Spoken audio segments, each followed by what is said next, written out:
రక్తదానం చేయడం ద్వారా మరొకరికి జీవనాధారం లభిస్తుందని రామగుండం పోలీస్ కమిషనర్ అంబర్ కిషోర్ ఝా తెలిపారు.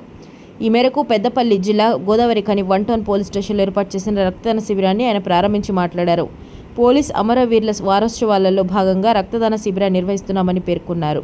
పోలీస్ అమరవీరులను స్ఫూర్తిగా తీసుకుని యువత ముందుకు రావాలని కోరారు. ఈ సందర్భంగా పెద్దపల్లి డీసీపీ కరుణాకర్, గోదావరిఖని ఏసీపీ రమేష్, సిఐలు ఇంద్రసేనారెడ్డి, రవీందర్తో పాటు నగరానికి చెందిన స్వచ్ఛంద సంస్థల ప్రతినిధులు, యువకులు పెద్ద ఎత్తున రక్తదానం చేశారు.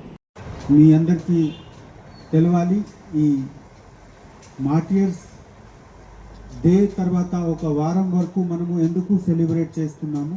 కొంతమంది పోలీస్తో సహా పాత పరిచయం ఉన్న వాళ్ళకి ఉంటుంది.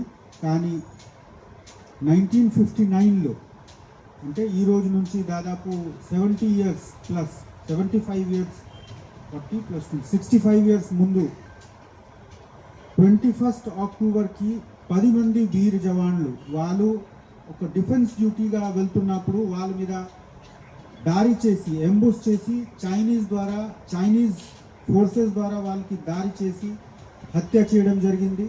ఆ మార్టియర్స్కి గుర్తుపెట్టి మేము ప్రతి సంవత్సరం 21 అక్టోబర్కి మార్టియర్స్ వీక్ సెలబ్రేట్ చేసి ఆ డే నుంచి ఒక వారం వరకు 10 రోజుల వరకు పబ్లిక్ గురించి పోలీస్ ఏ విధంగా ఫ్రెండ్లీగా ఏ విధంగా వాళ్ళకి కలిసి ఉంటారు అది ప్రోగ్రామ్ కండక్ట్ చేసి మేము దగ్గరికి వెళ్తున్నాము.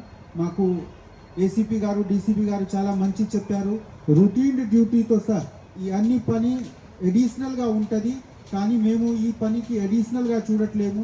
ఈ పని మాకు చాలా దగ్గర. ఎందుకు ఒక సంవత్సరం లాస్ట్ ఇయర్ ఎంతమంది పోలీస్ ఆఫీసర్స్ అందరు మార్టియర్స్ అయ్యారు వాళ్ళకి గుర్తుపెడుతూ ఇంతకు ముందు 50 ఇయర్స్ నుంచి జరిగిన ఈ డెమోక్రటిక్ డిఫెన్స్లో పోలీస్ కాంట్రిబ్యూషన్ గుర్తుపెట్టి మేము భవిష్యత్తులో చాలామంది మీరు ఈ గ్రూప్లో ఉన్న ఆఫీసర్స్ అంటే మనిషి కూడా పోలీస్ ఆఫీసర్స్కి కూడా ఉంటారు. మీరు చాలామందికి ఇష్టం ఉంది, తయారీ చేస్తున్నారు. అందరికీ ఎంకరేజ్మెంట్ గురించి ఇది ప్రోగ్రామ్ ఉంది. బ్లడ్ డొనేషన్ క్యాంప్ మనము పబ్లిక్ గురించి చేస్తున్నాము. కానీ నా రిక్వెస్ట్ ఉంది, ఇక్కడ బ్లడ్ కలెక్షన్ చేసిన వాళ్ళు అందరు అధికారులతో దయచేసి మా చేసిన రక్తదానం సరిగా బ్లడ్ బ్యాంక్కి వెళ్ళాలి. చాలాసేపుగా మనము చేసిన బ్లడ్ దానం రక్తదానం ప్రాపర్ టెక్నికల్గా ప్రికాషన్స్ తీసుకోలేకపోతే అది ఖరాబ్ అయిపోతుంది, నష్టం అవుతుంది. సో నా రిక్వెస్ట్ ఉంది, దయచేసి మంచిగా ఫ్రీజర్లో పెట్టి ఇమీడియట్గా ఈ అన్ని బ్లడ్ బ్యాంక్కి షిఫ్ట్ చేయండి.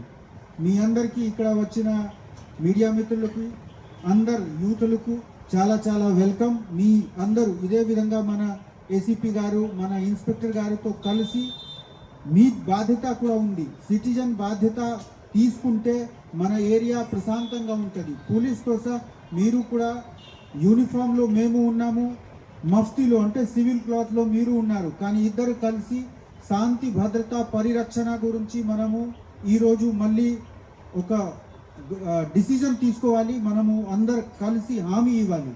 థ్యాంక్ యూ అని